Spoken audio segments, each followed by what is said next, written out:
Hi and welcome. Great to have you with us, Alan. Great to Alan, be here. Alan, do you want to just tell us? Do you want to just tell us a bit about who you are, what you do? Who I am and what I do. A big question. Well, I was born in Gloucester in 1953, a week after the Queen's coronation. So like quite a lot of the people in the churches that we know, I'm a bit long in the tooth now. So I've got my pension now, and I've never been so wealthy for over 30 years. Because I started work as an evangelist just over 30 years ago. Easter 1988, I drove down to Bristol with about £1,800 in the bank, feeling that this was what God had called me to, and saying, right, let's see how long it lasts. And here I am still, all those years later. What drew me into this was stuff at church. We were thinking, now what is my gift?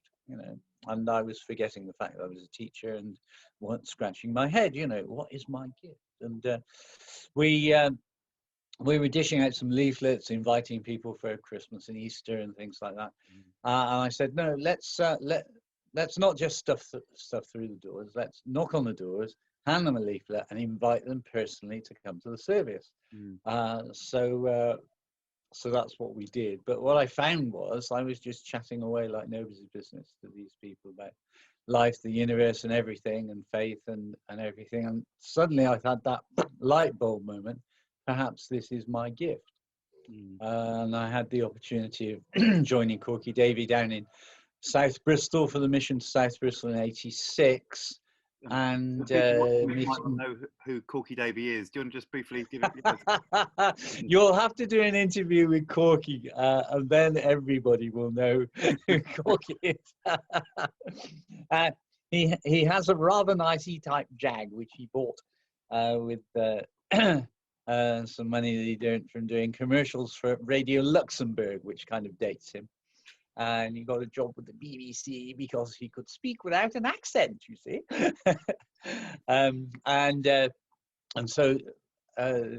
But he's been working in evangelism for longer than I have.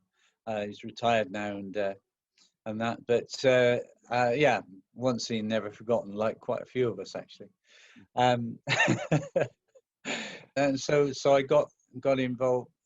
He said, "Oh, you must come and work with us in Bristol, Alan." You see, I thought, "Oh yeah, you say that to all the girls," which he does. And so I came down to Bristol with the story as I painted it earlier on, and so I learned how to do preaching on the streets, school assemblies. Those are the main things. The main thing that we get from OAC is open air campaigners is how to use sketchboards. So you have a board just a bit bigger than the picture that's above me, and you have it on legs, and you have some paint and stuff, and you paint on it. Something simple, but and it's quite eye-catching with the primary colours. And so for adults, you can paint a word. For anybody, you can paint a picture, usually to illustrate a Bible story or something like that, and grab people's attention. Then when you've got their attention, you can tell them the story of Jesus and how he can change their lives. And you tell them a few stories of how he's changed your life and people that you know. And it builds faith in people, and they realize that they can trust themselves to Jesus, to God through Jesus, and in that trusting, their lives become completely different. I don't know whether, yeah. So does that give you some idea, Andy, and everybody else? That's good. It's great to hear, and it's interesting because a lot of people talk about evangelism and mission now. They talk a lot more about relationship. They talk a lot more about sort of incarnating and living it out. And actually, what you do a lot more is sort of open air preaching with sketchboards and that sort of almost doing evangelism in a style we don't do quite so much now. Is there? I just wonder if you had any thoughts about the changing nature of people's thinking of evangelism.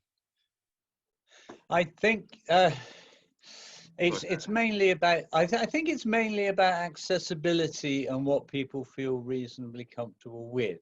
I think I think everybody has. I mean, most of the stuff that you're talking about with mission is something that anybody and everybody can do, and so that's why we talk to people about relationship. But as a preacher standing on the streets, you still build a relationship. You have you give a first impression, and you build a relationship with the people that you're talking to. Okay, only in a very short time, but it can be done. But the actual presentation type of evangelism, which we do, I think people can be forgiven for saying that's not my gift, but if you feel that God is calling you to do that, then He will enable you to do it. Lots and lots of people say, "Oh, I can't do that. I can't do that. I'll come and work with you, and I'll do the administration, but I'm not doing that." And I'd love someone to come and work with me and do the administration. and they find after a while, yes, I can do this, and they do. Very occasionally, you get someone who has a go at it and can't do it. But you've got to be prepared for that with anything, really. You don't do anything unless you try. But I think there still is a place. There must be a place for proclamation, evangelism. There must be, and there is gifting given. I think the big problem for us is in this kind of ministry is that most people tend to direct their energy towards the church, and they do their preaching inside a building, and so the people who need it don't hear it. And there are lots of people who could do the street preaching much better than I do, but they're locked up doing administration. They're preaching to the converted and all sorts of things like that. I think I believe God is calling a lot more people into evangelism than actually proclamation evangelism than actually do it. I think that's really true. But there is also something a bit more problematic in the church is that we seem to have lost touch with reality in terms of God relationship. I think that's probably the biggest thing. A lot of people, the people outside the church say, well, this doesn't add up, and the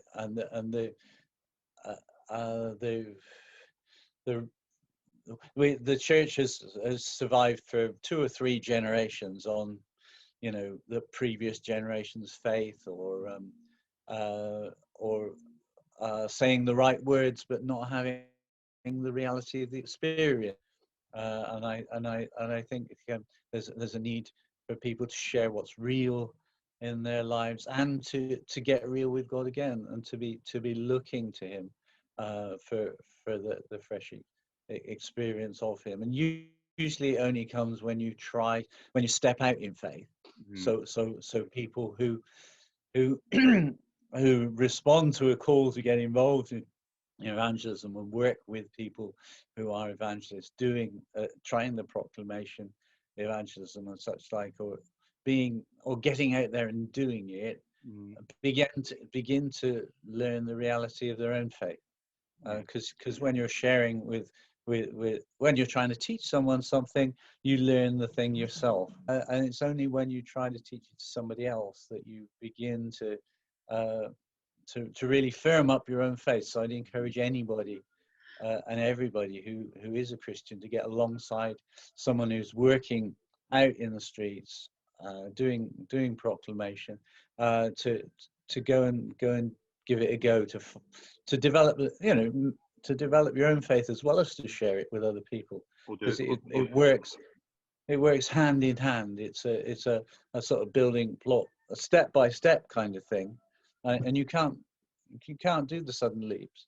You've got to do it a bit at a time. And I think maybe there is that thing about we're not so good at is the mentoring and allowing people to come alongside us. Maybe that's something we need to do more of as church. And also you were saying about not just streets, but actually things like school assemblies and those sort of places, the places where actually people gather, the places where people are hungry to hear stuff. And one of the other things I think is interesting about the open air campaigners thing is that they have these quite simple illustrations about explaining the gospel message, which actually are pictorial.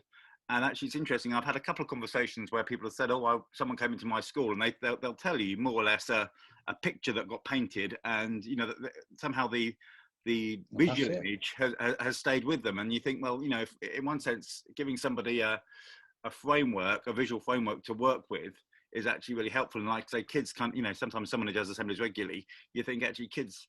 You don't know what's going in and what stays in kids' heads. Really, a message of a gospel message, a message of God's love for them is something that often stays. And even sometimes someone just hearing a little phrase or seeing a little image, I think God can use mightily. So you're saying there's still a place for sort of open air proclamation and to think more creatively about how we do proclamation evangelism. Is that what you're saying, Alan? Oh yes, definitely, and it's and yes, thinking about how we do it as well. It really does test your thing, because what people actually pick up is who you are, and so it does. So the question of relational evangelism, it is really critical for the preacher, because you can because people do remember things because of the pictures you paint, and possibly even because of the structure of your sermon or what have you. But mainly what they're picking up is who you are. You convey much more information in your tone of voice and things like that than you do body language and tone of voice. You convey a lot more information through body language and tone of voice than you do through the words that you say. And that is how people determine your they measure your character and your and what they think about you as a person. And so this idea, the incarnational sort of proclamation is actually very important. Especially for the preacher. It's actually a two-pronged thing if you describe someone as an incredible preacher, because some preachers really are not credible. I think it's true. There is something where people say, "I can't hear your sermon over the noise of your life" as well. I've heard that as a detrimental thing. But I think there is something about who we are, and because actually that's the whole thing about Jesus. Actually, is it was God made flesh, and actually we kind of the message. We both proclaim it, and we are it. Our life and who we are speaks as clearly as that. And it's interesting you're saying actually that things like preaching and that teaching stuff is actually about who we are, which is often what we knock presentational evangelism for, because you're saying, well, it's not about relationship, but actually everything's about relationship. Relationships about the key of everything. Well, I think everything that's important. There's a lot of useful stuff in terms of head knowledge and things like that, and that can interest people and has interested evangelicals for generations. Lots of the evangelicals are great thinkers and things like that, and that can keep people going, or some people going. But in order to have the fullness of the relation of what I believe Christianity is about, I think the basic side of it is relationship. The crux of it, the important thing, the thing that actually changes the world, and it changes the world by changing you. You've got to live out your message, haven't you? I guess that's it's got to be.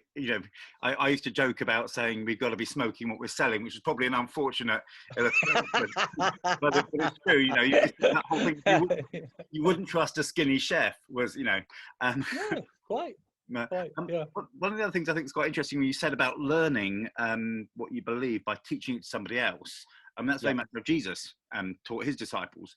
But I was also thinking there is something as well something I've come across more and more recently. Maybe it's just my theological antennae is a bit sort of it gets a bit sensitive sometimes, especially as I've moved a lot theologically over the years. There is something about, actually, you hear people saying some very off the wall things, or poorly taught, or saying just daft ideas that actually are sometimes cause damage and mess. I'm thinking, part of me thinks that actually, in getting people to teach and share and do that stuff well, we actually realize it does so much. Our evangelism is better, because when we see people who don't know what they believe, or have got very odd ideas, when they try and pass them on, that they're not fruitful. In fact, they can be quite dangerous. And actually, that idea of how do we get people to go deeply in their faith, asking good questions, and to be able to convey what they believe well, wisely, sensitively, and sort of biblically, with a theological wisdom, sense, pastoral sensitivity, all those words are at the heart of what makes a good evangelistic message. And know what you believe, why you believe it, having thought it through, having wrestled through the issues, having lived it, having prayed it, having thinking about where the other person's coming from. All those sort of questions are often there, and we often don't. And often people will have a go at evangelism. Sometimes will say some really crass stuff because actually they don't know what they believe or why they believe it, or they strangely, Andy,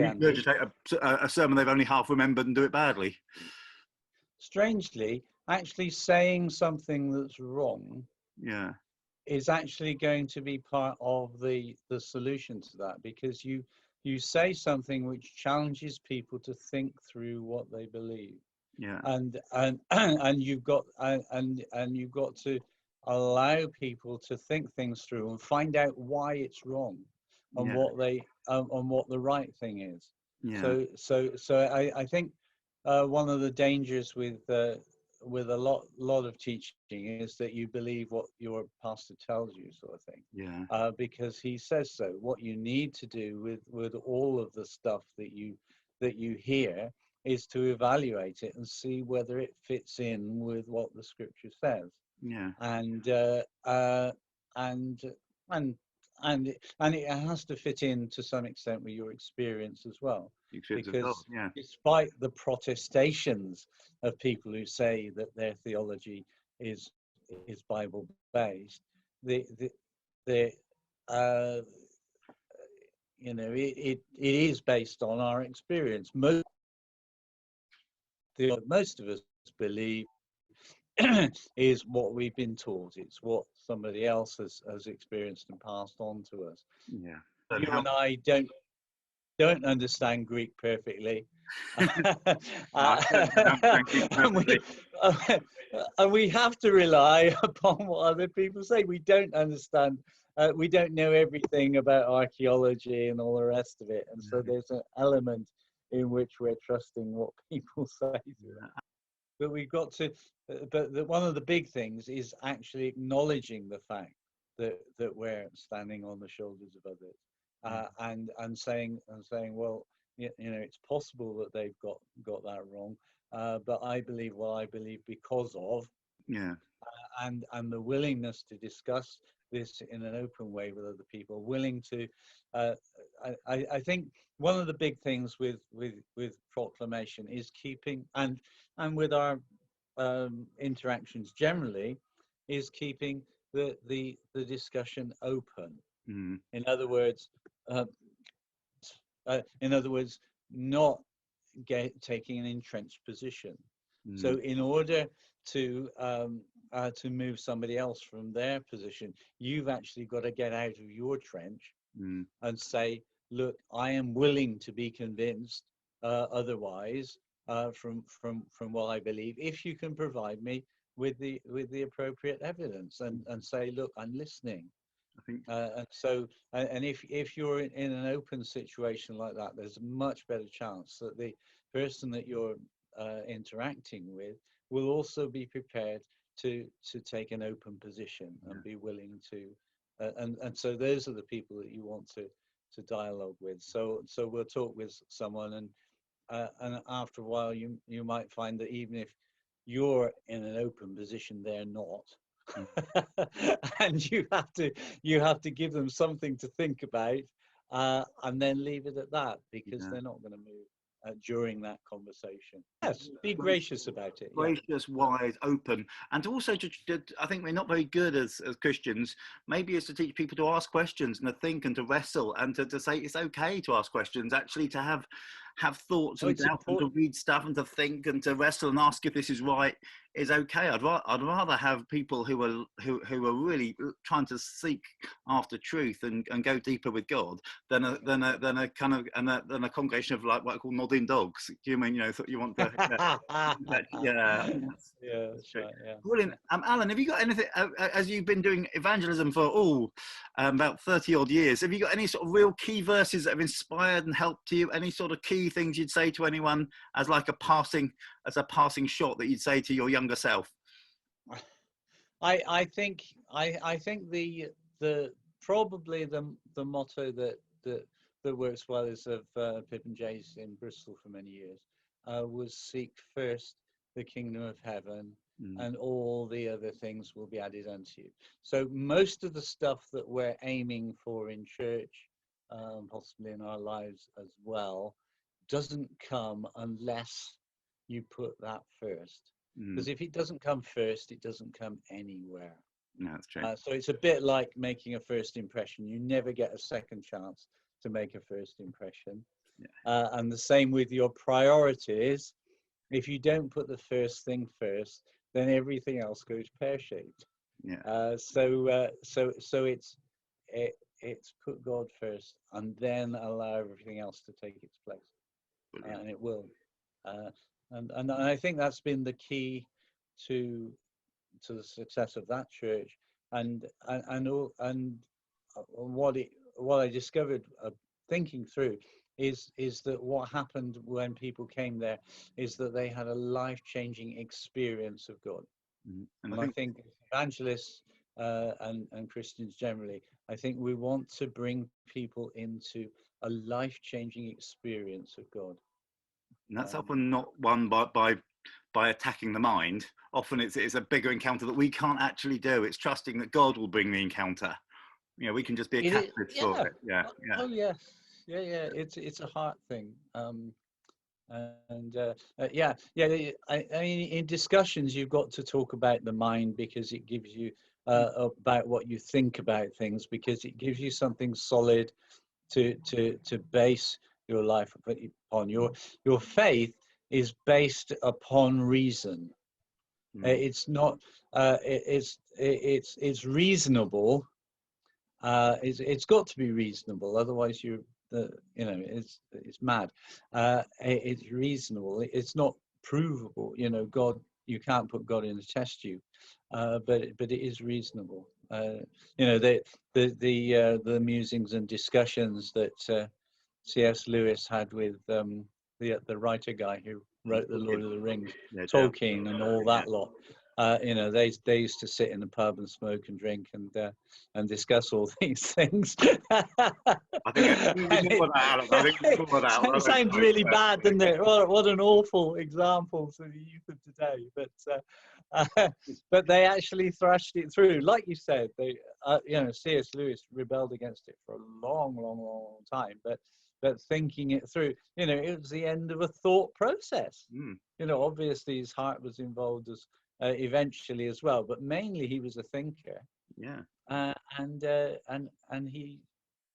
he decided to become a Christian as a result of his thought processes. So and having J.R.R. Tolkien, who was one of the people who was happy to accompany him and ask questions and just journey with him, I guess. I think that journeying with, I think, is a key phrase for mission and evangelism. Are we prepared to not only just have those conversations, but to journey with people? Yeah, well, I mean, they were just good friends, really. And actually, that's not a bad place to start all things, really.